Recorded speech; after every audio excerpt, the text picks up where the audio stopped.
My wife put something in my coffee every morning for 5 years. I couldn't walk or feed myself. She ran my company and had my daughter thrown out. Then my housekeeper started switching the cups. She was about to sell the company when I walked in.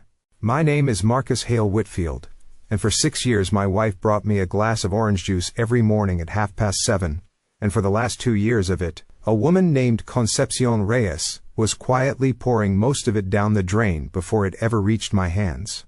I did not know that when it started. I did not know it for a long time. What I knew was that I had a disease with a long Latin name that meant my body was slowly forgetting how to obey me, and that my wife, Vivian, had become extraordinarily good at taking care of a man who could no longer take care of himself. I want to tell you how those two facts turned out to be connected, but I have found, in the 2 years since it all came apart, that I cannot tell this story in order. It didn't happen in order. It happened in layers, the way silt happens, one thin sheet at a time, until one day you look down, and you're standing on ground that used to be water. So let me start where I always start now, when people ask me to explain it, because it's the only place that makes any kind of sense as a beginning. It starts with a woman standing very still, with a dust cloth in her hand. First the cloth in her hand. It was a Wednesday in March, and Concepcion was cleaning the built-in shelves in my study, the ones that hold my grandfather's law books, which none of us have read in 40 years but which nobody has ever suggested we get rid of. She had worked in our house for 11 years by then, since before Vivian, actually, since my first wife Diane, who died of ovarian cancer in a hospital bed we'd rented, and put in the sunroom so she could see the garden. Concepcion had washed that room's windows the week after the funeral, without being asked, because she said a house needs its light back after something like that. She was behind my chair. I had a chair by then, had had one for a little over 2 years, and she stopped moving. I heard the cloth go still against the wood. I didn't think anything of it at first. You stop noticing sounds. After a while, when someone has worked in your house for over a decade, they become part of the architecture, like the creak of the third stair. "Mr. Hale," she said. She never called me Marcus, not once in 11 years, not even after everything. "How long have you been getting the headaches in the morning?" "Since the diagnosis," I said. "You know that." "No," she said. "I mean just in the morning, not all day, just when you first wake up before your juice." I remember being irritated. It is a strange thing to remember being irritated by, looking back, but I was, because I did not like being watched that closely, even by someone I trusted, even by someone who had watched my first wife die in that sunroom and never once made me feel smaller for needing help. "I don't know," I said. "A while." "You don't get them on Sundays," she said. I looked at her the way you look at someone who has just told you something about your own house that you should have known and didn't. Vivian went to the 7 o'clock service on Sundays and didn't get back until nearly 9:30. On Sundays, I drank the coffee from the pot she'd made the night before, reheated in the microwave, weak and a little burnt tasting. I said her name, Concepcion. She said, "I know." That was the whole exchange, and it took perhaps 10 seconds, and I have turned it over more times than I can count in the 2 years since. She did not say the word poison. I did not say it either. Not that day, not for another 5 months. Two people standing in a room full of law books neither of us had read, agreeing on the worst thing either of us had ever considered, without one of us saying it out loud, because saying it out loud is what makes a thing require an answer, and neither of us was ready to answer it. The weight of a cloth. I want to go back to that Wednesday for a moment, because I have spent 2 years compressing it into a single scene. Concepcion, the shelves, the 10 seconds. And it deserves more than that. Because the truth is that nothing about it was sudden. It only felt sudden to me, because I had not been paying attention to the 11 years that preceded it. Concepcion Reyes came to this country from Michoacán in 1998, 6 years before I ever met her, and she began cleaning houses in East Grand Rapids, the way a great many women in her position begin. Through a cousin who already had a route of clients, filling in for 2 mornings a week that became 4, that became a full-time schedule with 3 families, ours among them. She started with my parents' house first, in 2001, when my mother was still hosting dinner parties for 12 on a Thursday, and needed someone who could be trusted not just with the silver, but with the fact of who had been invited and who had not. My mother, who was not an easy woman to work for, kept her for 3 years and then, when Diane and I bought our first house together in 2003, more or less handed her to us the way you hand down a good coat, as a gift disguised as a recommendation. She was 31 when she started with us. I was 36. She had 2 children by then, a daughter, Marisol, who was 5, and a son, Emiliano, who was 2, and a husband named Rogelio who worked construction and who died in 2009 when a scaffold failed on a job site in Kentwood, a piece of news that reached our house because Concepcion called my wife, Diane then, from the hospital, not because she wanted anything from us, but because she didn't know who else to call at 11 o'clock on a Tuesday night and still be understood in English. Diane drove there. I stayed home with Josie, who was 12. And I remember being irritated that my wife had left in the middle of dinner for our housekeeper's emergency, and I have been ashamed of that irritation for 15 years now. The particular shame of remembering exactly how small you were on a night that mattered enormously to someone else. Diane sat in that hospital waiting room until 4 in the morning. She did not tell me much about it afterward, except that Concepcion had asked her, at one point, whether she thought it was foolish to hope, and Diane had said she didn't think hope was ever foolish, and Concepcion had said something back that Diane never repeated to me and that I never asked her to. After that night, our house was different for Concepcion, and I didn't understand it at the time, but I understand it now. It wasn't that we became friends in any equal sense. The difference in our positions was real, and neither of us pretended otherwise. But there was a debt on our side that never got discharged, because you cannot repay a person for showing up at a hospital in the middle of the night, with the currency of a good salary and a Christmas bonus. Diane knew that. I think I only half knew it. Vivian, when she came into the house years later, never knew it at all, because nobody told her. Because it wasn't the kind of thing you explain to a new wife over dinner. It simply existed underneath the house, like the foundation, unremarked upon and load-bearing. So when Concepcion stood behind my chair on that Wednesday in March with a dustcloth gone still in her hand, she was not a woman noticing something about an employer. She was a woman who had buried her own husband, and had my first wife sit with her until dawn to do it, who had watched Josie grow from a girl of 12 into a woman. Who called her Tia without either of us ever suggesting it. Who had wiped the windows of a sunroom the week after Diane's funeral, because a house needs its light back.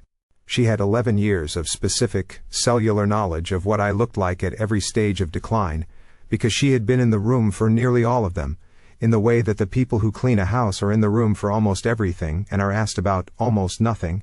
I think now that she had probably suspected something for months before she said a word, and that the 10 seconds of stillness with the cloth were not the moment she noticed, they were the moment she decided that not saying it any longer had become its own kind of lie. Before the chair. I should tell you who I was before any of this, because the man in the chair is not the man who built anything, and people forget that when they meet you in a wheelchair. They assume the chair is the whole of you. My family has owned Whitfield Cabinetry and Millwork since 1951, when my grandfather, Ambrose Whitfield, came home from Korea with a bad knee and a good eye for wood, and started building kitchen cabinets out of a rented barn outside Grand Rapids, Michigan. By the time my father took it over in the 70s, it was custom architectural millwork for hotels and courthouses up and down the Midwest, and by the time I took it over from him in 2004, it employed 310 people across 2 facilities, and did about $70 million a year, mostly in high-end institutional and residential work. You have probably sat in a courtroom or walked through a hotel lobby with our joinery in it, and never known it, which is more or less the whole business philosophy. The work should be good enough that nobody thinks to ask who did it. My grandfather is in a photograph in the lobby of the Grand Rapids facility, standing in front of the first real shop we owned, Sleeves Rolled, 1958. Next to it is my father in 1991, in a suit, at the ribbon cutting for the second facility. There is a blank space on that wall where mine is supposed to go, and I have never let them hang it, and after everything that happened, I understand now that this was its own kind of arrogance. The idea that I was somehow not yet finished, not yet worthy of the wall, when in fact I had simply never wanted to be looked at the way my father and grandfather were looked at in those photographs, like men who had already answered every question life was going to ask them. I married my first wife, Diane, in 1994. We had one daughter, Josephine, Josie, born in 1997. Diane died in 2011, and I will not dwell on that here except to say that grief, when it is done properly, when you let it actually finish its work on you, instead of papering over it, changes the shape of a person permanently, the way a flood changes the shape of a riverbank, even after the water goes down. I met Vivian in 2013, at a charity gala at the Amway Grand, where she was working the silent auction table because her actual job, cocktail waitressing at a supper club downtown, didn't pay enough on its own, and she picked up shifts wherever the agency sent her. She was 31. I was 46. She had a 9-year-old son, Dashiell, from a relationship that had ended before he was old enough to remember his father clearly, and a mother in a rented duplex in Wyoming, Michigan, on the wrong side of the expressway from where I'd grown up. She had a way of talking to me, that first night, that I have never forgotten, because it was the first time in years anyone had talked to me like I wasn't the president of Whitfield Cabinetry. She told me my tie made me look like I was trying too hard to look like I wasn't trying, which was true, and which nobody in my entire social circle would ever have said to my face. I stood at that auction table for 20 minutes while a line built up behind me, and I did not care. My mother met her 3 weeks later, and was gracious to her for exactly as long as Vivian was in the room. That night my mother called me and said, "Marcus, she has done the math on you." I told her that was an ugly thing to say, about a person she'd known for an hour. My mother said, "I am not saying she is a bad person, I am saying she has done the math, and I would like you to know that I know it, and that you know it, and that from this point forward, you are choosing it with your eyes open." I want to describe that first conversation at the auction table in a little more detail, because it's the sort of memory I've had to be careful with in the 2 years since. Careful. Not to let what came later retroactively poison every good thing that came first, and careful, in the opposite direction, not to sentimentalize it into something it wasn't either. She was standing behind a folding table covered in a white cloth, next to a silent auction sheet for a week, at a cottage on Torch Lake, that eventually went for $11,000, wearing the black and white uniform the catering agency required, and when I leaned in to sign my bid, she glanced at my tie, a deep burgundy silk thing my mother had picked out for me that same afternoon, and said without any particular warmth or coldness, that it made me look like a man who was trying very hard to look like he wasn't trying. I laughed, genuinely. For the first time in what felt like weeks, I'd buried my father 18 months earlier, and had been moving through that entire gala, like a man walking underwater. She didn't apologize for the comment, and she didn't soften it afterward with a compliment the way people usually do when they realize, mid-sentence, that they've said something slightly too honest to a man worth what I was worth. She just looked at me, waiting to see what I'd do with it. I stood at that table for 20 minutes while a line of increasingly irritated donors built up behind me, and I did not care even slightly. And I think that was the moment, more than any that followed, when I understood I was in real trouble. I found out later from Vivian herself, sometime in our second year of marriage, that she had clocked exactly who I was within about 90 seconds of my approaching the table. My name was printed on my auction bidder card, and the Whitfield name was not exactly obscure in that particular ballroom, and that the comment about my tie had been, at least in part, a deliberate test of whether I'd bristle at being spoken to that plainly, by a woman working a coat check adjacent job at my own family's fundraiser. She told me this once, laughing, as though it were an amusing anecdote about how we'd first sized each other up, and at the time, I received it exactly that way.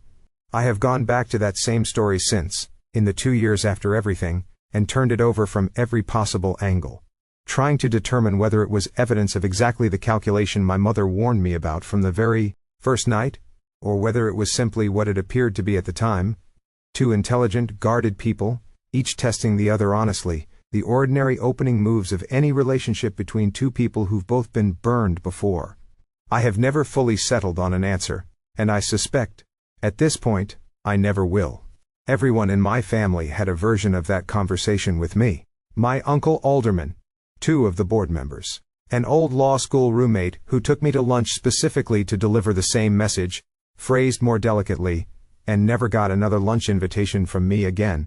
And here is the thing I want to be honest about. I heard all of it, and I thought, of course they're saying that. That is what people like us say about anyone who didn't grow up like us. It is the oldest sentence in a family like mine, and it usually reveals more about the person saying it than the person it's said about. So I married her in 2015.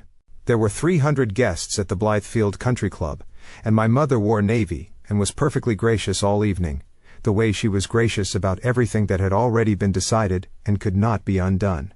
I want to be clear about something, because there's a version of this story that turns into a simple morality tale, and that version is a lie. Vivian was good to me.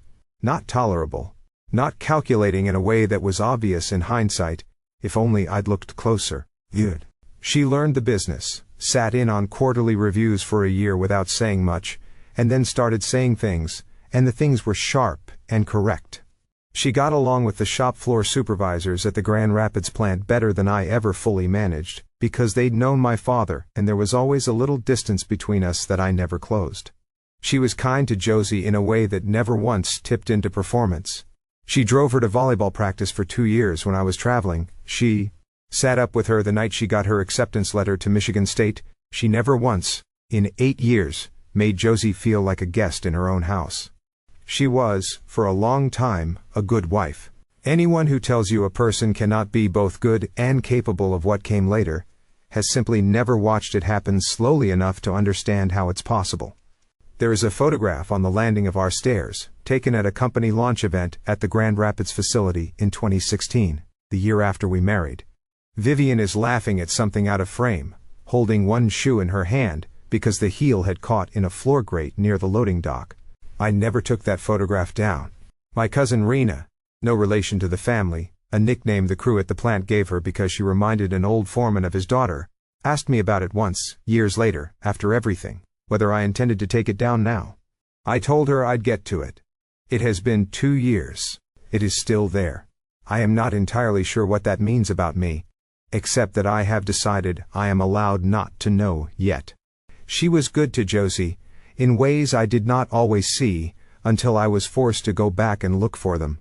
When Josie was 17, and going through the particular misery of being 17, a breakup, a rejection from her first-choice college, a fight with a friend that felt at the time like the end of something irreplaceable, it was Vivian who sat up with her most nights that spring, not me, because I was traveling for the business more than I should have been, chasing accounts in Chicago and Indianapolis, the way a man chases the feeling of being needed somewhere other than at home.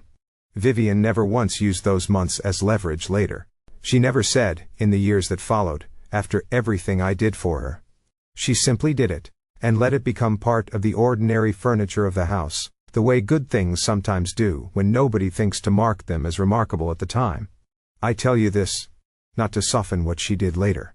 I tell you this, because I have come to believe that softening isn't actually the risk. The risk is flattening her into a villain from the very beginning, because that is a much more comfortable story than the one that's true, which is that a person can be 17 good years and 5 terrible ones, stitched together in the same body, answering to the same name, and you do not get to keep only the 17 just because the 5 were worse. What the trust said. My father set up the family trust the way men like my father set up trusts, the way that protects the company above almost everything else, because the company was never really ours. We were just the people entrusted with it for a generation. When I married Vivian, there was a prenuptial agreement, negotiated the way those things are negotiated in families like mine, my father's lawyer in the room, my father sitting across from us in his study on a Sunday afternoon, explaining, not unkindly but not negotiably either, that the family had held the company for 3 generations, and there was going to be a document. And he was saying so in front of both of us so no one could later claim it had happened behind closed doors. Vivian signed it. She read every page first. The lawyer noted that in his file. And she took her own independent counsel, which my father insisted on and paid for. In the car afterward, she was quiet for almost the entire drive home, and then she said, "Your father doesn't think much of me." I told her he didn't think much of anybody. She said, "That's not the same thing, and you know it." That was the only time in 8 years she ever raised it with me directly. The agreement capped what she would receive if the marriage ended, a number that was generous by ordinary standards and modest by the standards of a family that owned a $70 million company. Separately, and this is the part that matters, the family trust itself, the instrument that actually held controlling interest in Whitfield cabinetry, was structured the way those instruments are structured in families like mine, A surviving spouse receives income for life, but the principal passes to blood descendants. If I died, Vivian would receive a fixed monthly distribution for the rest of her life, and could pass nothing on to Dashiell, who was not my blood and whom I never once, in 8 years, called my stepson out loud, though I loved him the way you love a boy you've watched grow from 9 to 17 under your own roof. Vivian requested a copy of the trust documents from our family attorney in the fall of 2018. I know the exact month because the request is logged in his file. She never mentioned it to me. Not that fall. Not for the 6 years that followed. I have tried more than once to imagine the afternoon she read it. I imagine her at the kitchen table, or maybe in the car in a parking lot somewhere, reading it on her phone during a lunch break. And I imagine the particular kind of cold that must have moved through her when she got to the paragraph about principal passing to blood descendants only. I do not imagine her plotting anything that day. I think, if I am honest with myself, that what she felt that day was something closer to confirmation than revelation. The sense of finally having documentary proof of something she had already half suspected, since the week my father sat her down in his study, with his lawyer already in the room. My family had told her, in the gentlest possible legal language, exactly what she was worth to us on paper, and I think she filed that fact away not as a betrayal to act on immediately, but as a fact to carry, the way you carry a stone in your pocket for years before you understand what you're eventually going to do with it. The lawyer who logged that request, a meticulous man named Everett Cass, who had handled Whitfield family business since my father's time, never mentioned it to me either. I asked him about that afterward, during the investigation, whether it had struck him as unusual. He said clients request copies of documents that concern them fairly often, and that flagging every such request to the other spouse would have been not only outside his professional obligation but a serious breach of it. He was right, of course. There was no negligence in his silence. There was simply a system, built by people like my father, designed to protect the company from exactly the kind of instability a divorce or a contested inheritance might introduce. And that same system, built for protection, had also quietly handed my wife a complete and accurate map of exactly how little she stood to gain by simply waiting for nature to take its course. The diagnosis. I was diagnosed in the spring of 2019, at the age of 52. It started, as these things often do, in small and deniable ways. A tremor in my left hand that I blamed on too much coffee, a weakness climbing up through my legs that I blamed on getting older, a fatigue that felt less like tiredness, and more like wading through something. It took a neurologist named Dr. Priya Anand nearly 5 months, and a nerve conduction study that hurt considerably more than anyone warned me it would to arrive at a name: chronic inflammatory demyelinating polyneuropathy. Your own immune system, for reasons nobody fully understands, begins attacking the protective coating on your peripheral nerves. It is progressive if untreated. It is, in the great majority of cases, quite treatable. Most patients who stay on their maintenance regimen do well, sometimes indefinitely. I did well for the first 2 years. I was on a schedule of medication that had to be taken daily without fail, or the disease would begin reclaiming ground it does not give back easily.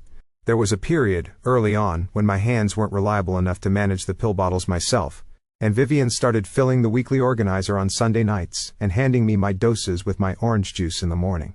This is not sinister. Every married person who has cared for a sick spouse knows exactly how this happens.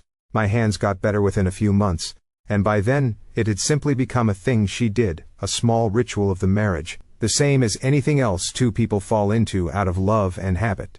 Then, roughly 2.5 years in, it started coming back. Slowly, in a way that made it almost invisible even to me. There was no single morning I woke up dramatically worse. There were months where I held steady, and then a month where I didn't, and then 8 or 9 good weeks that convinced me the decline had stopped for good, before it started again. Dr. Anand adjusted my treatment twice, then a third time. There is a word that appears 11 times in my medical chart across 4 years: refractory. It means, in plain language, that the patient is not responding the way the treatment says he should. It is not an accusation of anything. It is a doctor writing down honestly that the therapy that works for the overwhelming majority of her patients was not working for this one. 4 years of a genuinely excellent physician writing that word, and being wrong every single time, and no one on earth could have faulted her for it, and she has still not entirely forgiven herself for it, even now. I want to describe what those years actually felt like from the inside, because decline is a word that sounds smooth and continuous when you say it, like a graph sloping gently downward, and it is nothing like that at all. It is not a slope. It is a series of small, specific humiliations that arrive without warning, and then, cruelly, sometimes retreat for a while, long enough that you convince yourself the last one was an aberration. There was a Tuesday, roughly a year and a half into the illness, when I dropped a mug of coffee in the kitchen. Not because my hand was weak in any obvious way, but because a signal that should have taken a tenth of a second to travel from my brain to my fingers took, apparently, slightly longer than that, and by the time my fingers received the instruction to tighten, the mug was already 6 inches into its fall. Vivian was at the sink. She turned, saw the coffee spreading across the tile, saw my face, and said nothing about the mug at all. She got a towel, knelt down, and while she was wiping the floor she said, conversationally, as though she were commenting on the weather, that our old dishware was too heavy anyway, and she'd been meaning to replace it with something lighter for months. There was no dish in that set under £1.50 pounds. I knew that. I let her have the lie, because the lie was a kindness, and I have thought about that exchange more times than almost any other single moment in our marriage, because I no longer know which version of it to trust, whether it was tenderness, or whether it was, even then, the beginning of a woman learning exactly how much I would let her manage on my behalf. And how gratefully. There was another day, later, a Saturday morning, when I tried to write a check for the electric bill, something I still insisted on doing myself long after Vivian offered, repeatedly, to simply set up autopay. And I could not make the numeral 7 come out looking like a 7. It came out as something closer to a child's drawing of a boat. I sat at the kitchen table and tried 4 more times, and then I put the pen down and sat there for a while. And when Vivian came in and saw the torn-up checks in the wastebasket, she didn't ask what had happened. She simply took the checkbook, without comment, and from that week forward the bills were hers to manage, and I told myself that this was a marriage functioning exactly as a marriage should. 2 people dividing labor according to capacity, and I did not let myself sit with the other quieter feeling, which was grief, plain grief, for a version of competence I was never getting back. I stopped driving in the 4th year. I used a single cane for about 8 months, then 2 canes, then a rolling walker that I hated with an intensity that made me skip my own nephew's wedding rather than be seen with it. By the 5th year I could no longer manage the front steps of my own house, and there was a contractor's crew in our driveway for 6 weeks building a ramp to the side entrance, while I sat in the front room and listened to them work and told myself it was temporary. There were 4 particular moments across those years that I returned to more than any others, the way you return to certain scars with your thumb, without quite meaning to. The first was a Saturday in the 2nd year, at the Grand Rapids plant, when I went out onto the loading dock to look at a delivery problem with a floor supervisor named Royce Delacroix, who had worked under my father for 2 decades before I ever took the company over. There is a lip on that dock threshold, maybe 1.5 inches, that I had crossed 10,000 times without thinking about it, and that day my toe caught it and I went down hard, onto both knees in front of 11 men on the floor. Royce got me up before I'd even fully registered what had happened. He did it fast, and he did it in a way that made it look, to everyone watching, like he'd simply been reaching for something else on the ground beside me. He never mentioned it to another living soul, as far as I ever learned. And he retired the following spring, without ever once bringing it up between us. I have thought about the particular grace of that silence, more than I've thought about almost any speech anyone ever gave me.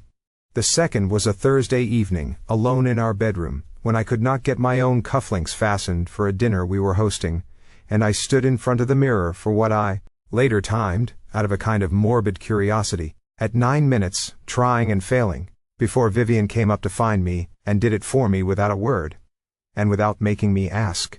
The third was the first time someone at the company slowed their own walking pace to match mine without either of us saying anything about it.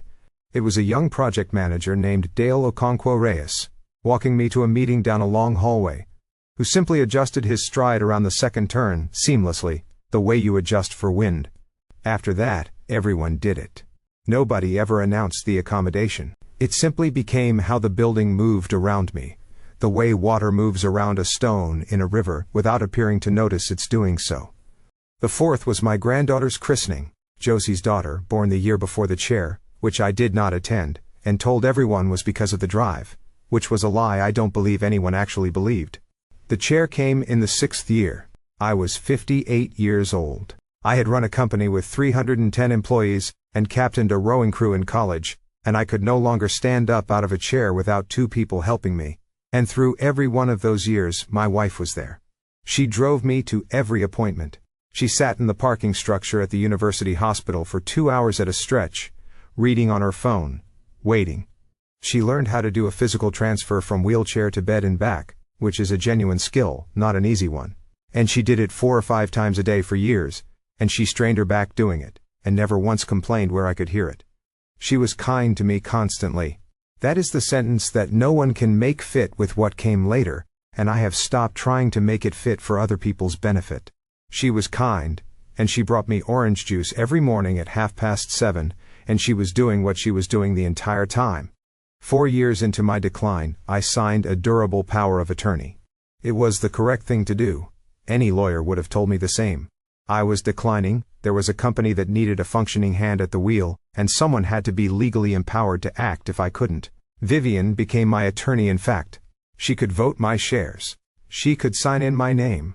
She could do, on paper, essentially anything I could do myself. And by then, she effectively already was running the company.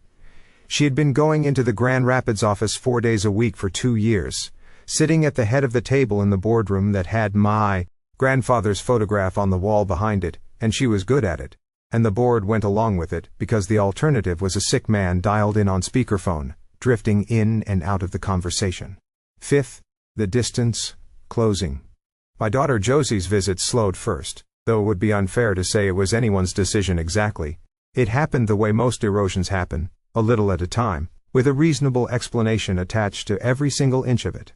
She was 24, building a career in Chicago, and there were weekends she meant to come home and didn't, the way everyone's weekends go sometimes. But there was also a stretch where she'd call the house and reach Vivian and be told I was having a difficult day. Then, it was several difficult days in a row. Then it became gently, "Honey, he gets overwhelmed when there are a lot of people around. It takes him 2 full days to recover afterward." Then Vivian started calling Josie once a week instead, warmly, to update her on how I was doing.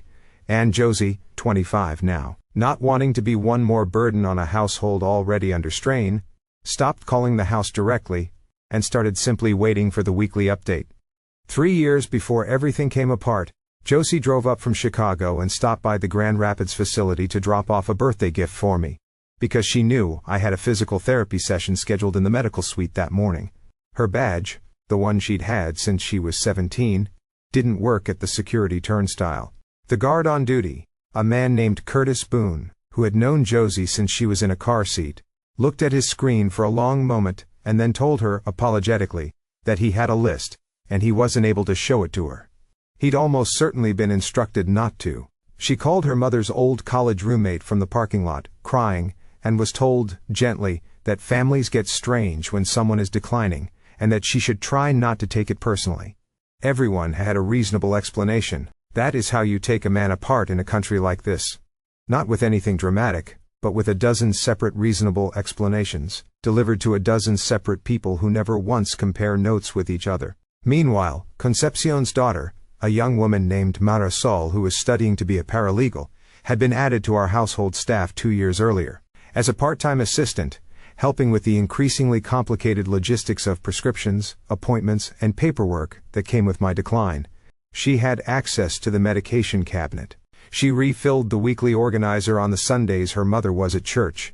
I am going to come back to that, because it matters more than it seems to right now. I should say something here about Dashiell, because he does not appear often enough in the way I've told this story so far, and that is my failure, not his. He was 9 when I met his mother, 17 when I signed the power of attorney, 22 by the time the vote happened in that boardroom, and in all those years, he called me. Nothing in particular, not Dad, nobody ever pushed him toward that, and I never wanted it pushed, but also never Marcus, never anything that held me at a formal distance. He landed on his own, Sometime around age 11, on calling me Cap, a nickname that started as a joke about the sailing hat I wore on the one vacation we took to Lake Michigan and that stuck for the following decade, and I have not heard it since the Thursday morning of the vote. He had a biological father somewhere in Ohio who sent cards for the first few years and then stopped. The way that particular kind of absence often trails off rather than ends. I taught Dashiell to change a tire in our driveway when he was 15. I sat with him in urgent care the night he broke his wrist skateboarding at 19, home from his first semester at Western Michigan, while his mother was at a work dinner she couldn't get out of, and I told her not to bother trying. I put him in my will, at a full quarter share, the year he turned 16, and never told a living soul, including him, because it had never once occurred to me that this was the kind of decision that required an announcement. It seemed at the time like simple arithmetic. He had been in my house since he was 9 years old. And arithmetic like that doesn't check a birth certificate before it adds up. Sabine. No, I've written this before with different names in my head so many times that I sometimes lose track of which version I'm telling. Dashiell, only Dashiell, was 22 when the investigation began, working part-time at a marine supply store in Muskegon and taking classes toward a degree he wasn't in any hurry to finish. And as far as Marsh's investigation ever determined, and as far as I have ever believed, he had no knowledge of what his mother was doing. He testified for the prosecution briefly, on the second day of trial, mostly about ordinary domestic details, what mornings in the house typically look like, who was usually in the kitchen and when, and he would not look at his mother while he did it, and she would not stop looking at him. I have not spoken to him since the trial ended either, though for entirely different reasons than the ones that keep me from speaking to Marisol. He wrote me a letter, about 4 months after sentencing, that I still have not fully answered, because everything I try to write back sounds either too forgiving or not forgiving enough, and I have not yet found the register that's honest. The letter itself was short, 4 paragraphs, handwritten, no return address other than the one I already had, and most of it was an apology for things that were never his to apologize for not noticing sooner, for the years he spent believing, along with everyone else, that I was simply declining the way sick men decline. The last line of it said only that he still thought of me as Cap, whether or not that was still allowed, and that he understood if it wasn't. I have carried that letter in my jacket pocket, folded into quarters, for longer than I've admitted to anyone, including Josie.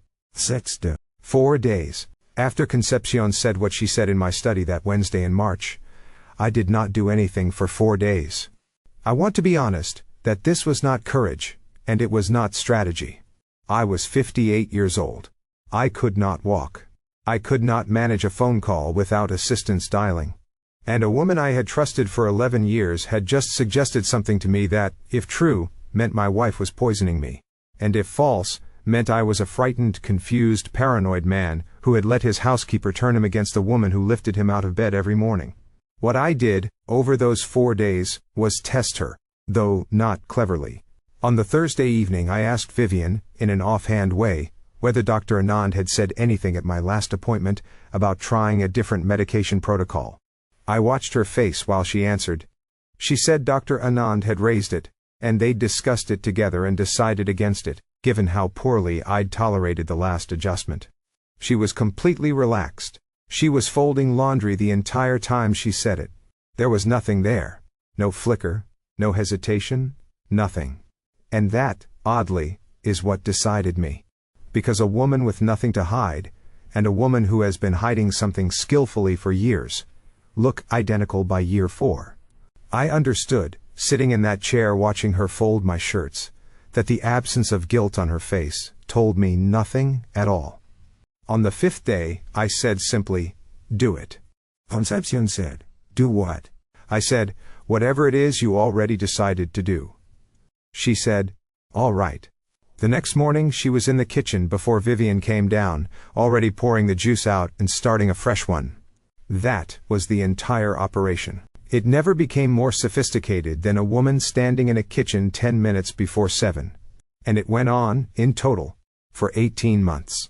7 mornings. The first thing that came back was not strength. It was the mornings themselves. For nearly 5 years I had spent every day from 7 until roughly 11, in a kind of fog. Not sleepy exactly, more like being underwater, thoughts arriving late and slightly distorted. I had described this to 4 different doctors, and none of them had ever found a place for it in the disease's known profile, so eventually I'd stopped mentioning it. About 3 weeks after Concepcion started intercepting the juice, I realized I had been awake since 7, and had followed an entire NPR segment on the radio, start to finish, without losing the thread.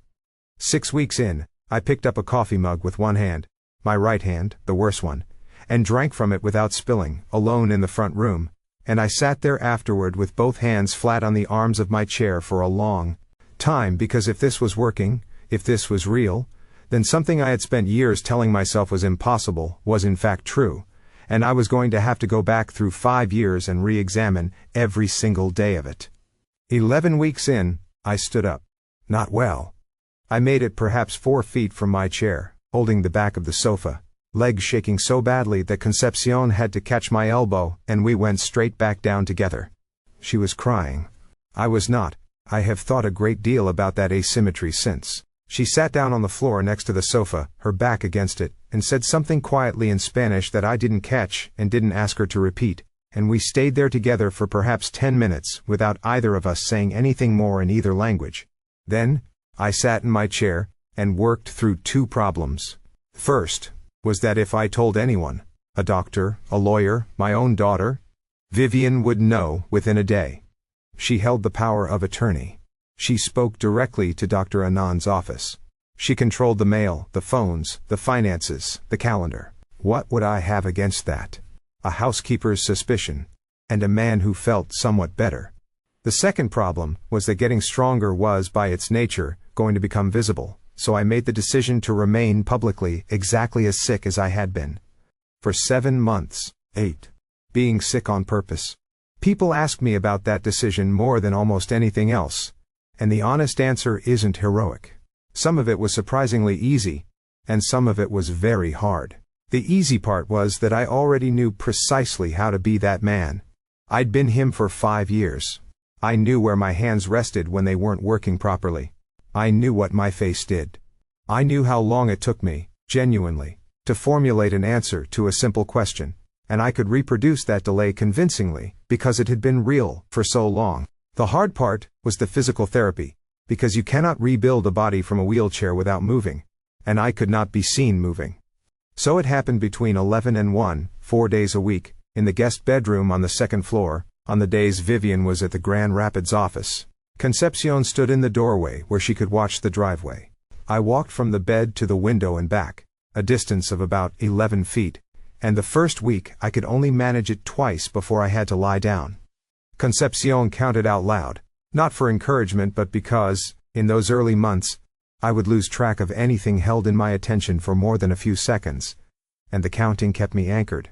The second week, I made it as far as the window, and put my hand flat against the frame, and looked down into our own backyard, which I had not seen from that particular angle, standing upright, at that height, in nearly 4 years. There was an old swing set down there, rusted at the joints, that had been Josie's when she was small and had sat unused and unremoved for 2 decades since, one of those objects a household simply stops seeing after enough years pass.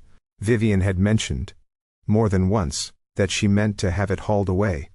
I remember standing at that window with my palm against the cold glass, looking down at a swing set nobody had used since the first Bush administration, and feeling something crack open in my chest that had nothing to do with the disease at all. By the 3rd month, I was doing 40 minutes at a time, and climbing the back stairs holding both railings. Nobody warns you about your hands. Years in a wheelchair make them soft in a way that 3 years of physical decline hadn't fully explained, and the stair rails took the skin off both palms within 2 weeks. I couldn't let anyone see that. So I wore gloves around the house, and told Vivian my hands had gotten cold.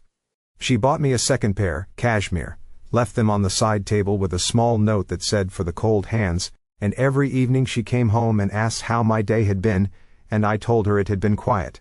There were nights I nearly told her everything, not out of weakness, but out of the sheer grinding impossibility of the arrangement. She would come in at 6, set her bag down, kiss the top of my head, ask about physical therapy, tell me some small story from the plant floor, and she was, genuinely, lovely, and I would sit there thinking, this cannot be what I believe it is. And then the next morning she would bring the juice in and set it by my right hand exactly where it had gone for 6 years, and go upstairs to dress. And Concepcion would pick it up and take it to the sink. The physical work of relearning to walk deserves its own honest accounting, because I've noticed, in telling this story to people over the past 2 years, that they tend to imagine it as something closer to a montage: determined man, gritted teeth, steady improvement, triumphant final steps, and that isn't remotely what it was like from the inside. There were entire weeks in months 2 and 3 where I made no discernible progress at all, where I walked the same 11 feet at the same shaking pace I'd managed 2 weeks earlier, and where I sat afterward, soaked in sweat, genuinely uncertain whether I was rebuilding a body or simply torturing an already damaged one for no purpose. Concepcion never once let me quit on those days, though she also never pretended the lack of progress wasn't real. She would simply say, in her particular flat, unsentimental way, "Tomorrow we try again," and the sentence carried no more emotional weight than if she'd been telling me what time the mail usually arrived, and somehow that steadiness did more for me than any amount of encouragement could have. By month 4, there were days I could manage the full length of the upstairs hallway, nearly 30 feet, holding the wall the entire way, my legs trembling so badly by the end that I'd have to sit directly down on the hallway floor, rather than attempt the walk back to the bedroom. Concepcion kept a small spiral notebook, hidden inside a box of cleaning supplies in the hall closet, where she logged the distance and the date of every single session, in her own handwriting, a private record that existed nowhere else, and that she eventually gave to Marsh as part of the case file. Dozens of pages, dated and specific, that became, in the end, some of the most persuasive physical evidence in the entire trial, because a jury can dismiss a claim, but it is very difficult to dismiss a spiral notebook filled with a year's worth of dated, handwritten entries kept by a woman with nothing whatsoever to gain from keeping them. There is one more thing from those 7 months I have never told anyone in full, and I am only telling it now because I've decided that a story like this one is worthless if I only include the parts that make me look brave. Somewhere around month 5, I very nearly told her everything. Not in a moment of weakness exactly, but in a moment of something closer to exhaustion. The specific exhaustion of maintaining 2 entirely separate versions of your own body for months on end, one for the world, and one for the 2 people who knew the truth. It was a Sunday evening, and Vivian was at church, and Concepcion had already gone home for the day, and I was alone in the house, genuinely alone, in a way I almost never was anymore, and I picked up my phone, and I dialed the first 3 digits of her cell number before I made myself stop. I have thought hard about what I would have said if I hadn't stopped. I think I would have told her, if I'm honest, not to accuse her. I don't think, even then, exhausted and frightened as I was, I ever seriously doubted what Concepcion had found, but, because some old, stubborn part of me still wanted to give her the chance to be the person I'd married, the person who cut my food and turned the thermostat down without being asked. I wanted, for about 4 minutes on a Sunday evening, to hand her the truth, and watch what she did with it, the way you sometimes want to test a bridge by walking out onto it, even after an engineer has told you it's unsound. I put the phone down. I have never fully decided whether that was wisdom or cowardice, and 2 years later, I have stopped expecting to decide. The investigator, a retired financial crimes detective named Odell Marsh, worked privately out of a small office above a hardware store in Easttown, and I reached him through a handwritten note. I could write again by then, though badly. It took me 4 days to produce 11 words in a notebook that Concepcion carried out of the house in her tote bag and mailed from a post office 3 neighborhoods away. I won't reproduce all 11 words here. 6 of them were, in essence, "I believe my wife is poisoning me." Marsh called Concepcion's phone 9 days after she mailed it. He told me later that he receives 4 or 5 notes like that a year, and most come from people whose grasp on reality is shaky. And the reason he'd taken this one seriously was the handwriting itself, careful, labored, deliberate. He said people in genuine crisis write fast and messy. Careful, deliberate handwriting, in his experience, usually meant someone thinking very clearly under enormous pressure. Concepcion held the phone to my ear in a bedroom with the door shut, and I spoke to him for perhaps 6 minutes, and at the end of it he said, "Mr. Whitfield, I'm going to ask you to do the hardest thing anyone's ever asked you. Change absolutely nothing for a while. I told him I'd already worked that out on my own. He said, "Good. And do not go to the police yet, do you understand? If you go now, they'll take a statement from a disabled man about his wife, with no corroborating evidence, and she'll be interviewed within 72 hours, and everything you're building will be gone before it exists." What Marsh built, over the following 7 months, came almost entirely from outside my house. He started with the pharmacy records. Every prescription filled in this country leaves a data trail: date, location, day's supply, gap between refills. I authorized him to pull 6 years of my fill history. There was a pattern in it, and the pattern was the entire case. For years, my maintenance medication had been refilled on a rhythm consistent with a patient taking it exactly as directed.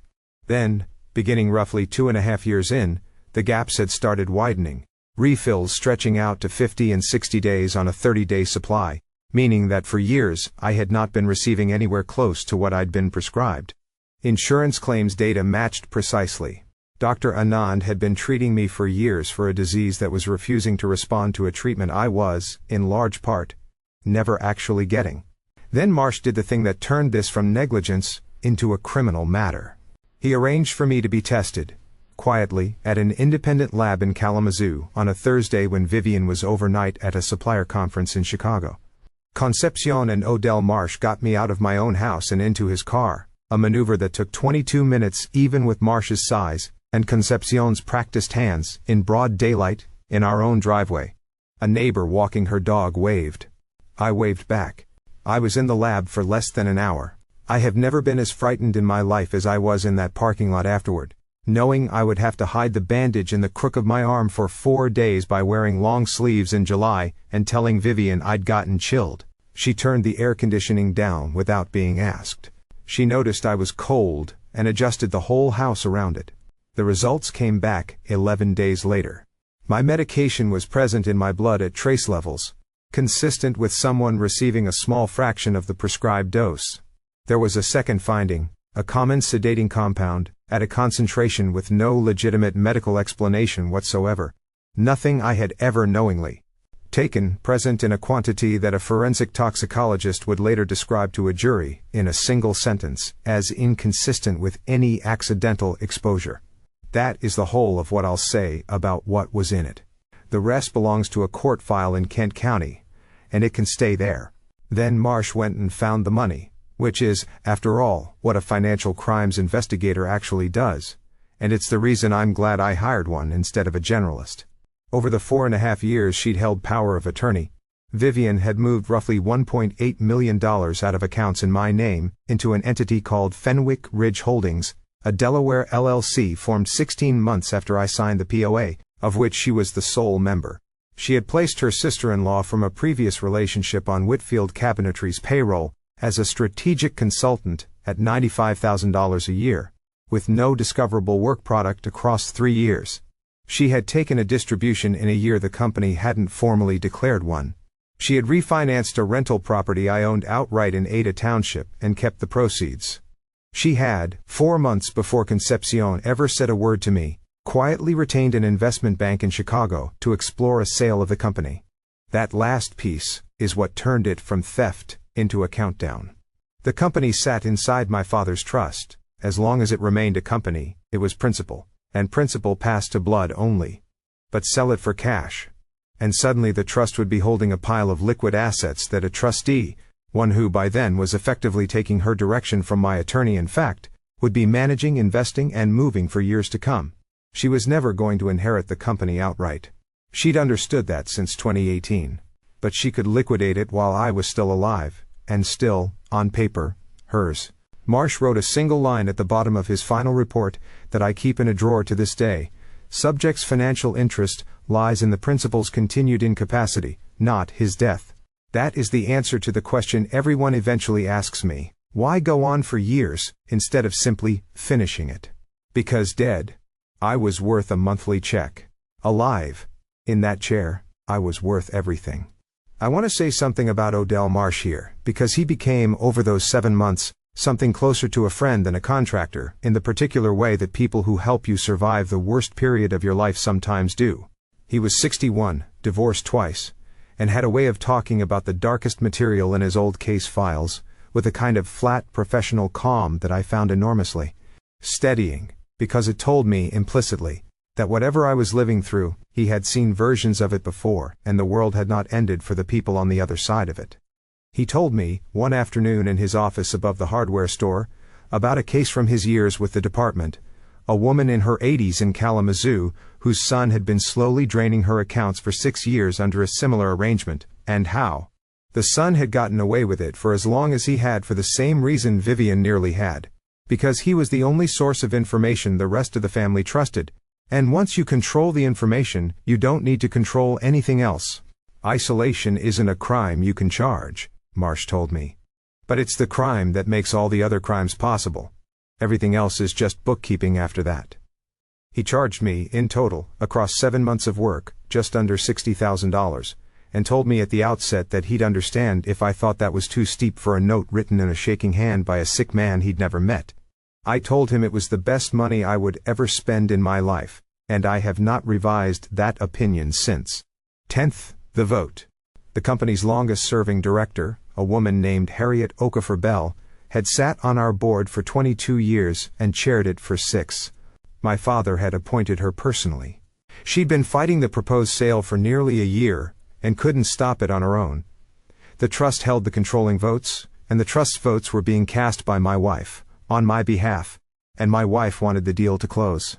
Concepcion learned about the sale before I did. She overheard the figure while dusting the dining room sideboard one July afternoon, while Vivian was on a call in the next room.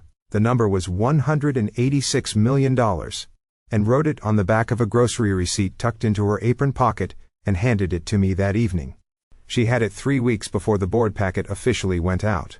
The special meeting was scheduled for a Thursday morning in September, in the second-floor boardroom at the Grand Rapids facility, the one with the windows overlooking the loading yard. Purpose: approval of an asset purchase agreement with a private equity group out of Chicago. $186 million for the operating business. 310 employees. A phrase buried in the deal deck about consolidation of finishing operations, which is the language you use when you mean the Grand Rapids plant closes within 18 months. Marsh and I had the complete file by then. The pharmacy records, the toxicology results, the financial tracing, 4 years of medical charts documenting a decline that had a cause nobody had thought to look for. The Kent County Prosecutor's Office took 9 weeks with it, which is fast for a case of this complexity. Swatch walked it in personally, to a prosecutor he'd worked with years before. The warrant was signed on a Monday. They intended to arrest Vivian at the house Tuesday morning.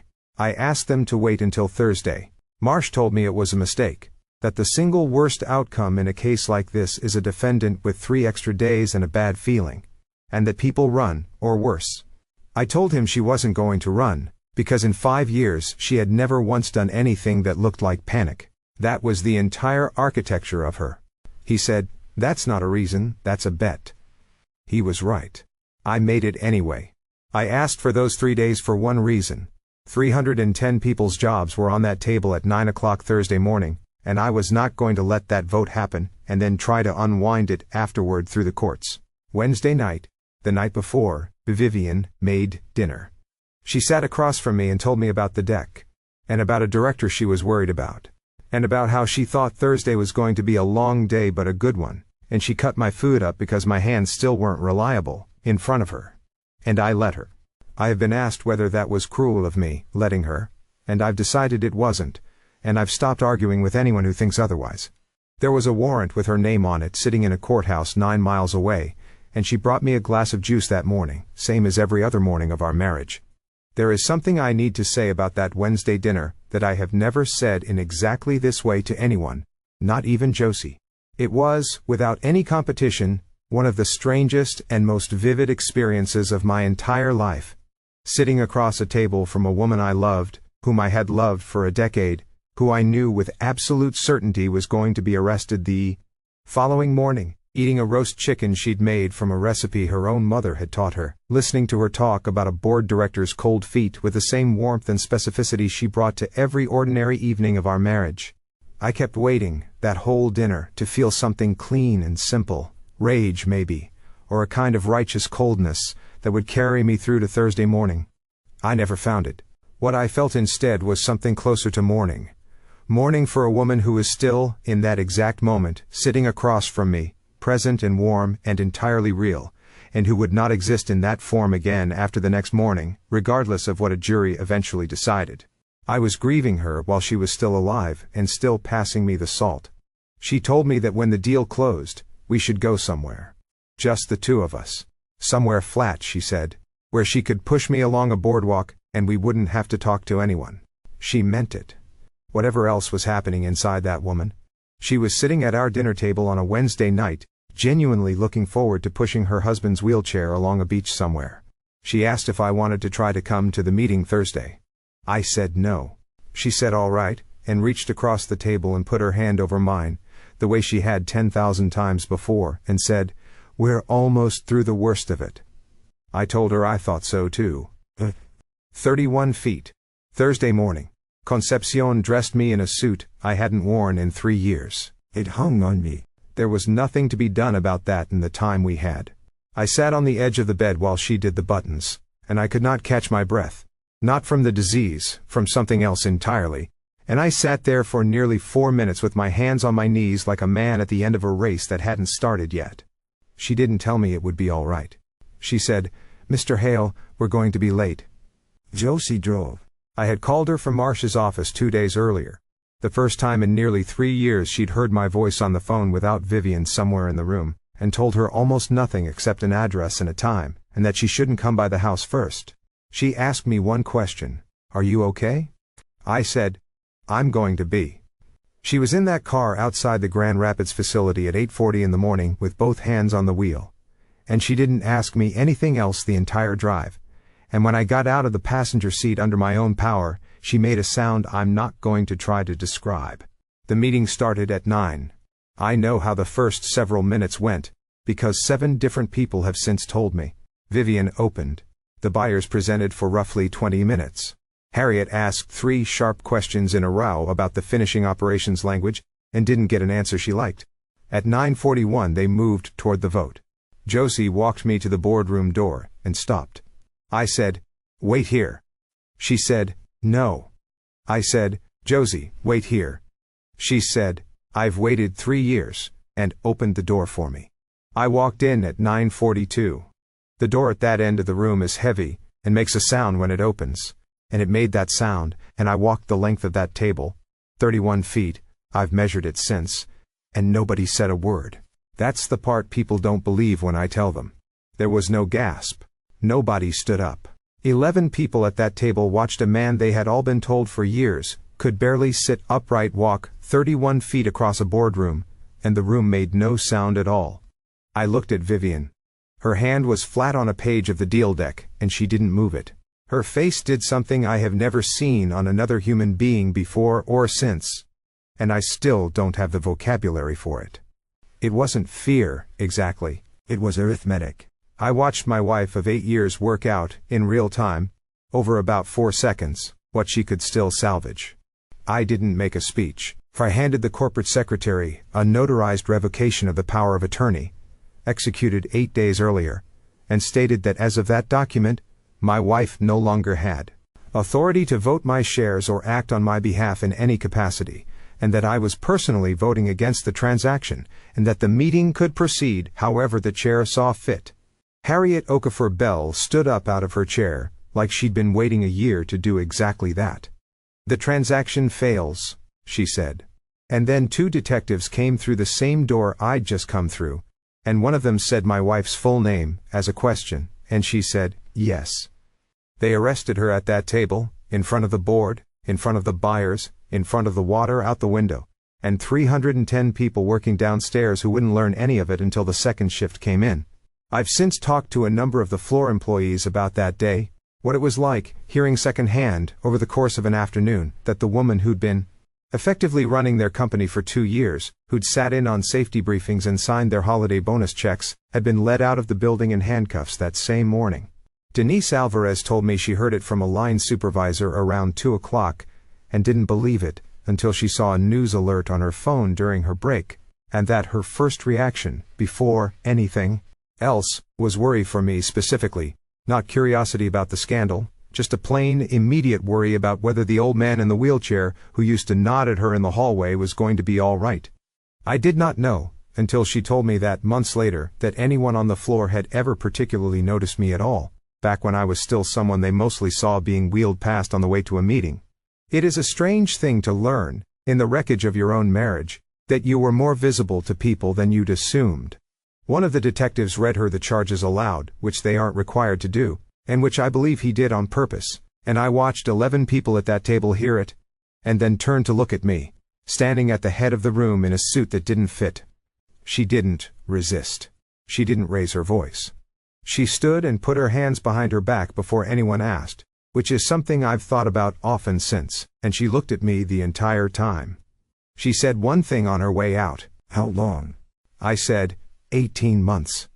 I have replayed those 2 words leaving my mouth more times than any other sentence I have ever spoken, because I think it was, in its own strange way, the last piece of intimacy either of us ever offered the other. Not affection, I want to be precise about that, it wasn't affection. But a kind of terrible honesty that we had not managed to give each other in years, maybe ever. Not even at the beginning, when everything between us still felt uncomplicated. She had asked me a direct question, expecting, I think, either a lie or a refusal to answer, and I gave her the truth instead, unadorned, because some part of me still believed that after everything, she had earned at least that much clarity, even standing there with 2 detectives holding her wrists behind her back. People ask why I gave her that. Why hand the woman who did this to you the one piece of information she actually wanted? It was the first straight question either of us had asked the other in nearly 5 years. And I wasn't going to be the one who lied. Told what she said. I saw her once before trial, against my attorney's advice. It lasted about 40 minutes in a conference room at her lawyer's office. Most of it her talking. She didn't apologize. Not that day, not at trial, not at sentencing, not since. What she did was explain. She told me she'd read the trust in 2018, and recited it back to me accurately, because she had it memorized. Income for life, nothing to pass on. Daschle excluded entirely, because he wasn't blood. Do you know what that is?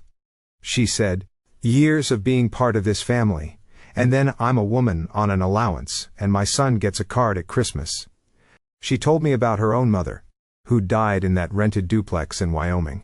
She reminded me that my father had put a lawyer in the room the week we got married, and that my mother had done the math on her before Vivian ever did the math on anyone, and had said so, out loud, to her own son, and that I had repeated that story to her once at a dinner party in 2017, because I thought it made my mother look foolish, and me look enlightened. That part is true. I did tell her that story, as an anecdote, at a dinner party, because I thought it reflected badly on my mother, and well on me.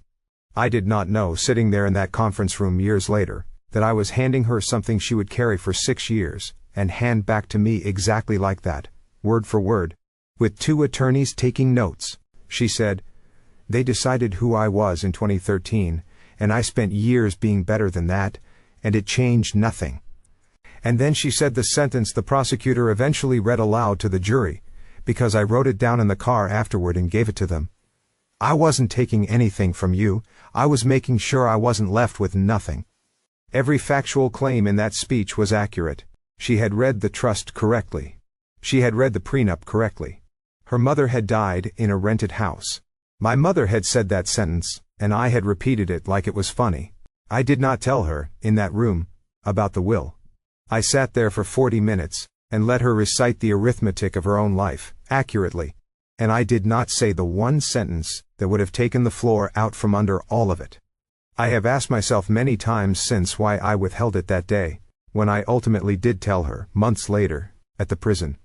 Part of the answer, I think, is simply that I hadn't yet worked out for myself what I wanted that information to mean. If I'd told her in that conference room, With two attorneys taking notes, it would have functioned as a kind of legal maneuver. Evidence to be entered into a case file, a fact for lawyers to argue over. I didn't want it to be that. I wanted to give it to her myself, in a room with no one else listening, on my own terms, when the only thing it could possibly do was tell her the truth about who I actually was, rather than the version of me she had spent 6 years deciding I must be. The trial ran 10 days. First-degree assault under Michigan law, intentionally causing serious physical harm, carrying up to life imprisonment given the aggravating circumstances. A theft scheme exceeding $100,000. Financial exploitation of a vulnerable adult. Prosecutors considered attempted murder and declined to charge it, and their reasoning, when explained to me, was entirely convincing. Attempted murder requires proving intent to kill, and every piece of evidence in the file proved the opposite. She needed me alive. Charging it and losing would have handed the defense a story about prosecutorial overreach. The defense mounted two arguments. First, that I had quietly been non-compliant with my own medication, a proud man secretly skipping doses, and a devoted wife unfairly blamed for a decline she'd spent years trying to slow. Second, that a sick, disoriented man had been turned against his loyal wife by a resentful housekeeper and a hired investigator working for a fee. The first argument nearly landed. Non-compliance is a real and well-documented phenomenon, and the jury heard expert testimony on it for over an hour.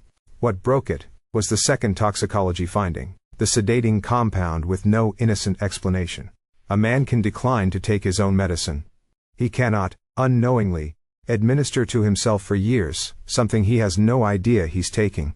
I have not yet described the bank compliance officer's testimony, and I should, because it was, in its own dry way, one of the most damning hours of the entire trial, precisely because it contained no drama at all, just a woman named Priscilla Odom from a regional bank's fraud division, walking the jury through 11 separate wire transfers over 4 years with the flat, procedural calm of someone reading a grocery list. Each transfer routed through Fenwick Ridge Holdings before landing in accounts that eventually funded a lake house down payment in Charlevoix, a series of luxury vehicle leases registered in Dashiell's name without his knowledge, and a recurring monthly transfer to an address in Ohio that turned out, after further tracing, to belong to Vivian's biological father, a man she had described to me, throughout our entire marriage, as having died before she was born. That last detail surfaced almost as an aside during Odom's testimony, and I remember the specific disorienting jolt of hearing it for the first time in open court, surrounded by strangers, learning something new and fundamentally destabilizing about the woman I'd shared a bed with for nearly a decade. It wasn't relevant to the charges. Sending money to a living parent isn't a crime, obviously, and the prosecutor moved past it quickly, but it stayed with me longer than almost anything else said in that courtroom because it made me understand, more viscerally than any of the financial figures had, just how much of the person I'd married had simply never existed, invented some time before I ever met her, and maintained, seamlessly, for a decade. The same patient, careful maintenance she'd later apply to an entire fraudulent medical decline. The state called 9 witnesses. The pharmacy records custodian, the forensic toxicologist, Dr. Anand Marsh, for most of a day, walking the jury through the money. Harriet Okafor Bell, on what the sale would have meant, and Concepcion, who was on the stand for 2 hours and 40 minutes. She's 63. She speaks with an accent she's never lost and never apologized for. And she'd been cleaning houses for 36 years, and defense counsel spent an entire afternoon trying to shake her testimony, and she did not move an inch. He asked whether she'd ever been disciplined in our household. No. Whether she'd ever asked Vivian for a raise, and been refused. Yes, in 2021. Whether she resented that. She said she'd thought it was unfair, and had kept working there anyway for 3 more years. Then he asked why, if she suspected something for so long, she hadn't gone to the police herself. Because they would have believed her, she said, and not me. He asked what she meant. She said, "Sir, I clean houses." He moved on to another line of questioning. There was nowhere left to go with that one, and everyone in the room, including the jury, knew it. One juror told a local reporter afterward that this was the moment the case was decided. Harriet Okafor Bell testified the following morning, And her testimony was, in its way, just as devastating as Concepcion's, though in an entirely different register. Where Concepcion had been calm and unshakable under an hour of hostile cross-examination, Harriet was simply, plainly furious, in the controlled way that powerful women in their 70s are permitted to be furious in a courtroom without it costing them credibility. She described in detail 2 full years of board meetings in which she had raised concerns about the proposed sale, and been told, gently but repeatedly, that my capacity to weigh in personally was extremely limited, that undue stress could set my recovery back significantly, and that the family, meaning functionally Vivian, preferred to handle these matters without involving me directly. I have been on that board for 22 years, she told the jury. I watched that man's grandfather run this company, and I watched his father run it. And I have known Marcus Whitfield since he was 32 years old, and had never lost an argument with anyone in his life. And I sat in a boardroom for 2 straight years, and let a woman half my age tell me he couldn't be bothered with his own company, and I believed her, because I had absolutely no reason on this earth not to. Under cross-examination, defense counsel asked her, not unreasonably, why, if she had genuine doubts, she had never simply driven to my house and spoken to me directly. It was, on its face, a fair question, and I watched her take a long moment before answering it, and when she did answer, her voice had lost some of its earlier fire and gone quiet instead, which was, if anything, more damning. Because I trusted his wife, she said. That's the whole answer. There isn't a more complicated one. I trusted his wife the way you trust the person standing closest to someone you love when you, yourself, can't get close enough. And I have had 2 years to sit with how wrong that trust turned out to be, and I don't imagine I'll ever be finished sitting with it. It's, the deal that failed. I should explain, for anyone unfamiliar with how these transactions work, exactly what the transaction fails meant in practical terms that Thursday morning, because the phrase sounds abstract and the consequences were not. Brennan-type buyers. And I'm going to leave the actual acquiring firm nameless here, because they behaved entirely properly throughout and don't deserve to be dragged permanently into a story about someone else's crimes. Do not typically walk away quietly from a $186 million transaction that collapses at the signing table due to a discovered fraud. There were weeks of subsequent legal wrangling over breakup fees, over who bore responsibility for the collapsed deal, over whether the firm retained any residual claim given the months of diligence work they'd already sunk into it. My attorneys spent the better part of 4 months untangling all of it, and in the end, we paid a negotiated settlement in the low 7 figures simply to close the matter out cleanly and keep the company from being dragged into years of ancillary litigation on top of everything else. It was, by any measure, an expensive morning. But I want to be honest that I have never once regretted it. Not for a single day, because the alternative, the company sold out from under 310 people by a woman who had no legal right to sell it, with the finishing operations in Grand Rapids shuttered inside 18 months, exactly as the deal deck had projected, was not a version of events I could have lived with, chair or no chair, disease or no disease. Vivian didn't testify. Her attorney would have been foolish to put her on the stand, and everyone understood why, but she watched me testify for 2 hours on the Wednesday, and another hour Thursday morning, sitting 11 feet away at the defense table, watching me the entire time, until about halfway through the second hour, when I stopped being able to look anywhere except at the prosecutor. And I stayed that way for the rest of it. The jury deliberated 4 hours and change. Guilty, on every count. I was in the room. Josie sat beside me, and Concepcion sat 2 rows back with her son, and when the foreperson read the first count, my daughter took my hand and squeezed it hard enough to hurt, the same way she'd done since she was 4 years old, a habit she's never once known she has. Dr. Anand's testimony deserves more room than I've given it so far, because I think it was, for the jury, one of the 2 or 3 moments that made the abstraction of medical fraud into something they could feel in their chests, rather than simply understand intellectually. She walked the jury through my chart page by page for nearly 90 minutes, explaining what the word refractory meant clinically, and then, near the end of her direct examination, the prosecutor asked her a question that wasn't strictly necessary to the case but that I've never forgotten. Doctor, in your professional opinion, if this patient had continued receiving his medication as prescribed for those 5 years, what would his condition likely look like today? She was quiet for a moment. Then she said that in the great majority of comparable cases she'd treated over her career, patients who remained compliant with that particular protocol experienced long-term stabilization, often with minimal residual disability. She said she couldn't speak to my case specifically with certainty, because the 5 lost years couldn't simply be given back to test the hypothesis. But she said, and I remember this sentence exactly because I have read the transcript of it more times than any other line in the entire proceeding, based on everything I know about how this disease responds to consistent treatment, I believe Mr. Whitfield would very likely never have needed that wheelchair at all. I was not in the courtroom for that particular exchange. I testified before her, and had already been excused for the day. And Josie told me about it that evening, sitting in my kitchen, both of us quiet for a long time afterward. There is nothing productive to be done with a sentence like that. You cannot litigate 5 years back into existence. You can only sit with the shape of what they took from you, which in my case turned out to be, as far as any doctor can determine, entirely unnecessary.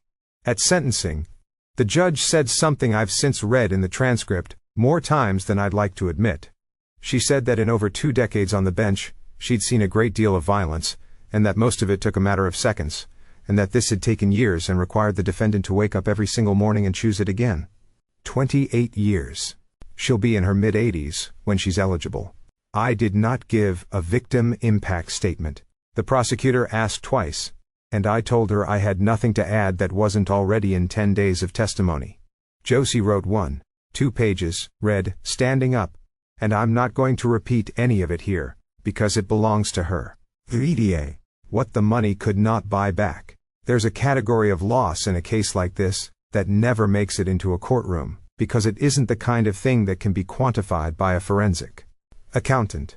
And I want to spend a moment on it before moving into what came after, because I think it matters as much as any of the numbers Marsh ever put in a spreadsheet. For 5 years, I missed things that a man in his 50s is not supposed to have to miss.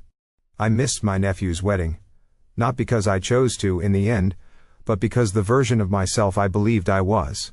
Frail, unpredictable, liable to embarrass everyone, including myself, made the drive to Traverse City feel impossible. And nobody in my house ever once suggested it might not be as impossible as I thought. I missed 2 of Josie's work promotions, learning about them secondhand weeks late because our conversations had narrowed down to a manageable, gentle trickle that Vivian curated without my ever quite realizing curation was happening.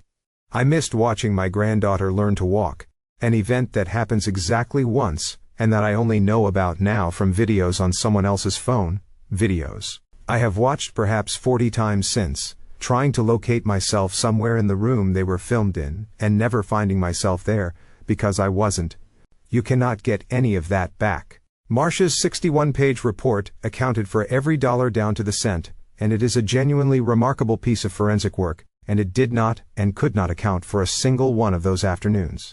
I want to be honest, that this is the part of the whole ordeal I have made the least peace with, not the theft, which at least has the decency of being a finite, calculable thing with an end date and a restitution schedule attached to it, but the years themselves, which simply do not exist anymore, in any version for anyone, ever again. Zoom. What was left? They charged Dashiell's aunt, Marisol, the young paralegal in training who'd handled much of the medication logistics, and, the emails would later show, had personally instructed the security desk to remove Josie's badge access. I asked the prosecutor not to pursue charges against her. It wasn't my decision to make, and the prosecutor was right to make it anyway, and I've come around to understanding why. She took a plea: conspiracy and financial exploitation, a suspended sentence, 5 years of probation, and restitution she'll still be paying off in her 50s. I have not spoken to her since the Thursday morning of the vote, and I don't expect to. I went to see Vivian once, after sentencing, at the Huron Valley Women's Correctional Facility. I drove myself, which I mention only because 2 years earlier, I could not have held a cup of coffee without spilling it. She had lost weight. She looked at my hands first, the way people do now, and then at my face. She asked how I was doing. I told her I was walking about 3 miles a day. She said, "Good." And she meant it. That is the thing about her that has never resolved itself for me. Not once, not in 2 years of turning it over at night. She meant it. I told her before I left about the will I'd amended years earlier without telling anyone, dividing everything I owned outside the trust into equal shares among her, Dashiell, Josie, and a scholarship fund in my first wife's name. I told her I'd included Dashiell for a full quarter share the year he turned 16, and had never told a soul, because it hadn't seemed, at the time, like the kind of thing a person announces. I told her the number, because she was going to ask eventually, and I didn't want to say it twice.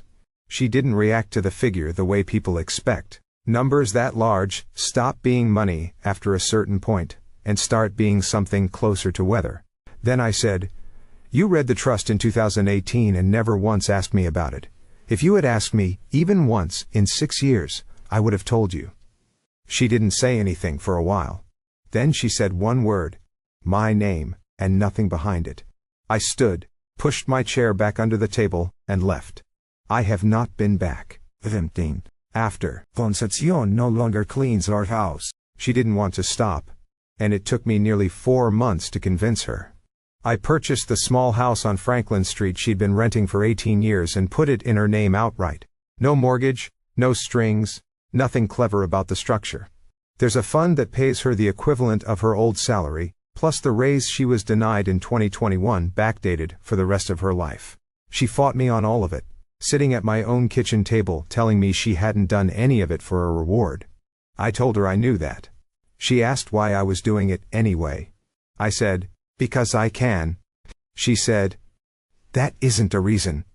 She accepted it eventually, mostly because her son told her to. Her grandson started at Grand Valley State this past fall, and there's an account for that too, one she didn't know existed until after he'd already been accepted. Deliberate on my part, and something she still hasn't entirely forgiven me for. I still see her most weeks, though the shape of our relationship has changed in ways neither of us fully anticipated. She comes for dinner now, as a guest, sitting at the table rather than serving at it. And the first several times this happened, both of us found it almost unbearably strange. 11 years of one particular choreography between us, and suddenly a new one we had to learn from scratch. At our respective ages, without either of us quite having the vocabulary for what we'd actually become to each other. Her son, the one who does commercial HVAC work, still doesn't say much when he's around me. But he brought his own daughter by this past summer. A girl of 6 who has no idea what any of this history means, who simply wanted to see the koi pond in my backyard, and I sat out there with her for the better part of an hour, while she asked me increasingly specific questions about how fish breathe underwater, and it was, without exaggeration, one of the easiest and best afternoons I've had since the trial ended. I've started, this past year, seeing a therapist regularly, something I resisted for most of my life out of the particular stubbornness men of my father's generation instilled in their sons, the idea that difficulty was a private matter to be managed alone or not managed at all.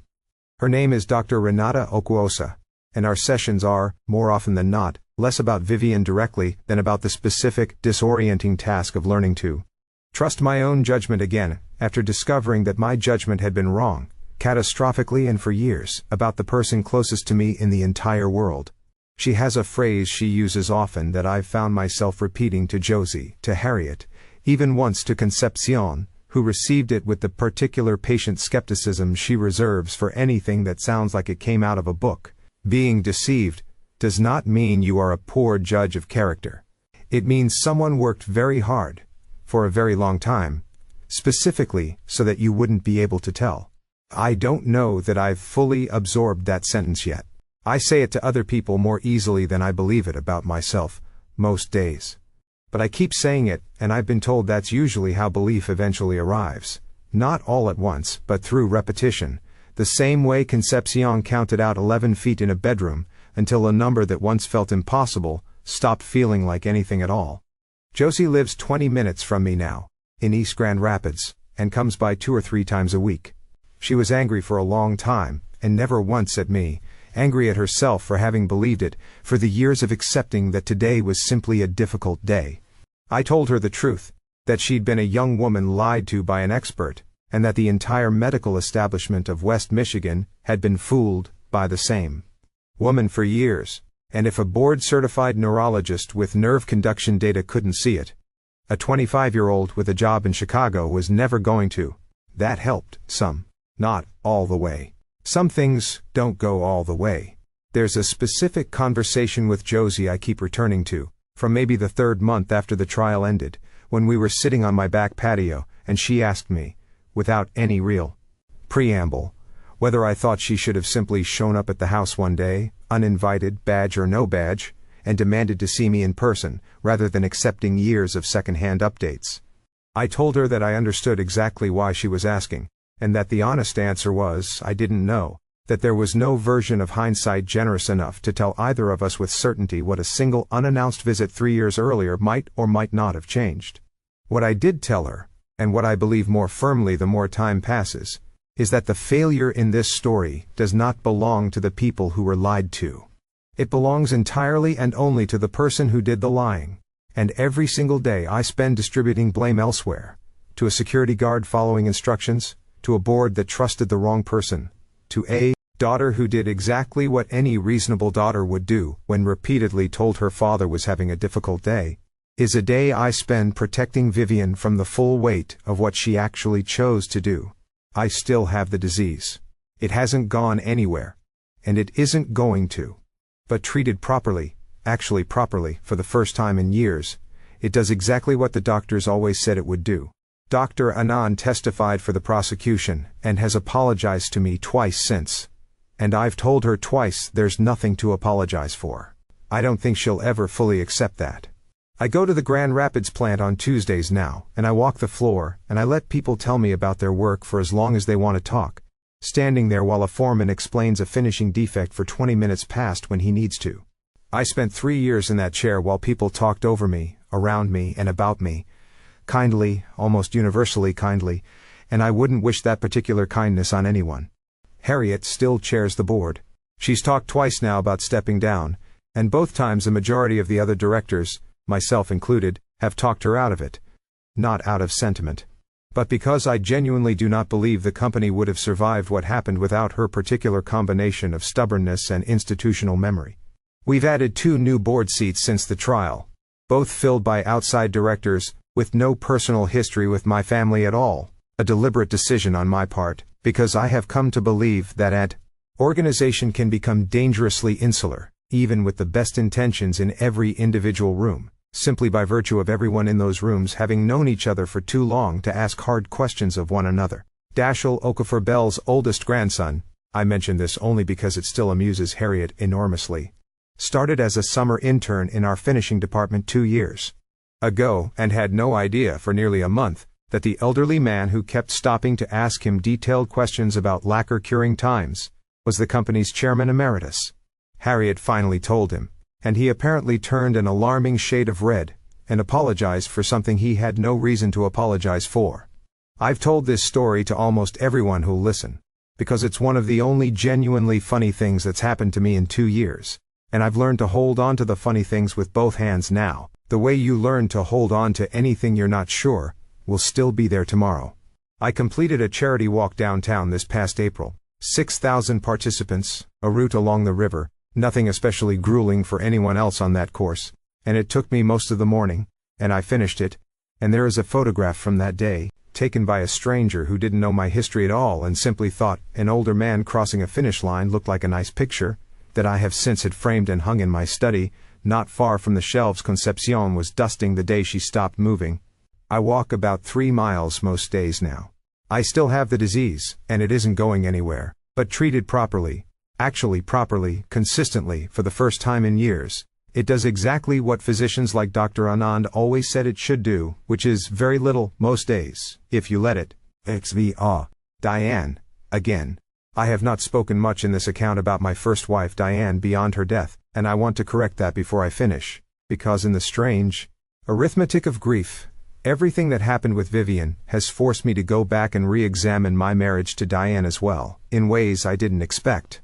Diane and I were married for 17 years, and ours was a quieter kind of partnership than the one I later had with Vivian, less electric if I'm honest, less of the specific charge that had crackled across that silent auction table in 2013, but steady in a way I did not fully appreciate until it was gone, and then strangely, appreciated even less, until Vivian's arrest forced me to hold the 2 marriages up side by side and actually look at them.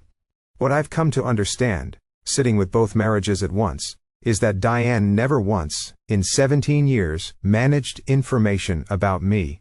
She told Josie the truth about difficult days, even when the truth was inconvenient, even when it meant Josie worried more than she strictly needed to. She never curated my calls, never softened a doctor's report before passing it along, never once made a decision on my behalf, and then explained it to me afterward as though I'd been consulted. I used to think this was simply a difference in temperament between two women I'd loved.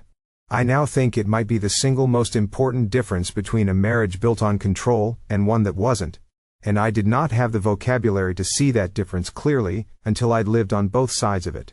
I visited Diane's grave more in the year after the trial than I had in the previous decade combined, which is its own kind of confession.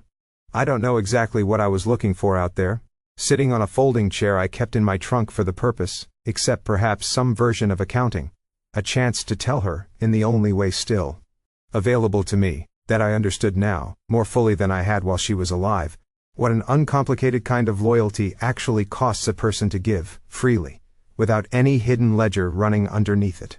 Josie came with me once, this past autumn, without my asking her to. She simply showed up at the house on a Saturday morning with 2 coffees and said she thought it was time she visited her mother's grave with me, instead of always going separately, the way we'd both quietly done for years without ever coordinating it. We sat out there together for close to 2 hours, mostly in silence, and at one point she said, apropos of nothing in particular, that she thought her mother would have liked knowing that the swing set was finally coming down. I'd arranged, the week before, to have it removed after 2 decades of neither Diane nor Vivian nor I ever quite getting around to it, and that some new flower bed was going in its place instead, something Josie had chosen herself, without asking me, the way her mother might have. I told her that sounded exactly right, and we sat there a while longer, and neither of us cried, which surprised me, because I had expected we would. And instead, we simply sat in a kind of settled quiet that felt, for the first time in longer than I could accurately measure, like something closer to peace than to grief. Here is what I've settled on, after 2 years of turning this over. My family said the same sentence about Vivian in 2013 that families like mine have said about outsiders for generations, and I've thought hard about whether they were right. They weren't. They said it before she'd done a single thing. They guessed, based on where she came from, and the guess happened to land, and a guess that lands is still just a guess. But here's the part that belongs to me, and it's the reason I'm telling any of this at all. My mother said that sentence to me once, in private, meant to sting. I repeated it to my own wife years later, at a dinner party, as a funny story about a snobbish older woman. I handed her the exact words. She kept them for 6 years, and gave them back to me, in a lawyer's office, with 2 attorneys taking notes. None of that makes what she did anything other than what it was. She had 100 honest ways out of that marriage. She could have asked me about the trust the year she found it, and I would have told her about the will within a minute. She could have simply divorced me and taken the number in the prenup, which was, by any ordinary standard, a great deal of money. She chose instead the version where she kept everything, and kept me too. I've stopped being able to tell this story, as though it began the morning someone picked up a pill organizer. It began at a dinner table years earlier, with a man repeating his mother's cruelty and mistaking it for a joke. Be careful with the sentences you carry out of your own family and hand to someone else. You'll forget you ever said them by the following Thursday. Some people will keep them for 6 years. Coda, the 310. I want to end somewhere other than with Vivian, because I've noticed, in the 2 years since, that every version of this story I tell keeps circling back to her, keeps giving her the final word, and I've come to think that's its own small failure of attention, the same failure of attention that let all of this happen in the first place. The tendency to make one person the entire center of gravity. In a household, in a company, in a life, when in fact the center of gravity was always distributed across 310 people, who showed up to that Grand Rapids plant every single morning, most of whom never met Vivian more than a handful of times, and whose jobs were nearly liquidated by a woman they'd trusted only because I'd trusted her first, on their behalf, without ever asking them. I started something new this past year. A quarterly town hall at both facilities. Open floor, no agenda, no executives standing at a podium. Just folding chairs in the break room, and whoever wants to say something gets to say it. The first one was, frankly, a disaster. Nobody wanted to speak, and I sat there for 40 minutes in a room gone dead silent, wondering if I'd misjudged the whole idea entirely. The second one, 3 months later, a woman named Denise Alvarez, who's worked in our finishing department for 19 years, stood up and asked, in front of everyone, whether the company had any actual plan in place to make sure something like this couldn't happen again. Not the fraud specifically, but the broader failure. The years where nobody below a certain level of the org chart had any real visibility into decisions that would have cost every one of them their livelihood. I didn't have a fully satisfying answer for her that day. I've spent much of the year since trying to build one. We've restructured the board's reporting requirements. We've established an independent employee advisory committee with actual access to the ownership trust's major decisions. Not just a symbolic seat at some annual meeting nobody reads the minutes from. None of it guarantees anything. And I've told Denise as much, directly, more than once. But I've come to believe that the opposite of what happened to me isn't vigilance exactly. Vigilance alone didn't save anyone in this story. Not the board, not my daughter, not even, for the first 4 days, me. The opposite of what happened is simply more people, spread more widely, each holding a small enough piece of the truth that no single person can ever again control the entire picture. That's the inheritance I actually want to leave on that wall in the lobby, next to my grandfather's photograph and my father's, whenever I finally let them hang mine.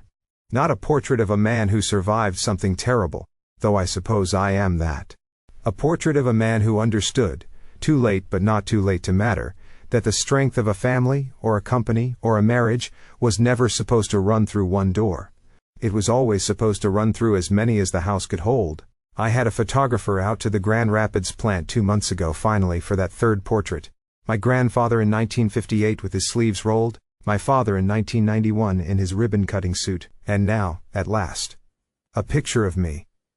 Not standing behind a desk the way I'd always imagined it would be if it ever happened, but out on the shop floor itself, in a plain shirt, one hand resting on a stack of finished millwork panels, bound for a courthouse in Toledo. Dashiell's old sailing hat nickname notwithstanding, nowhere near the frame.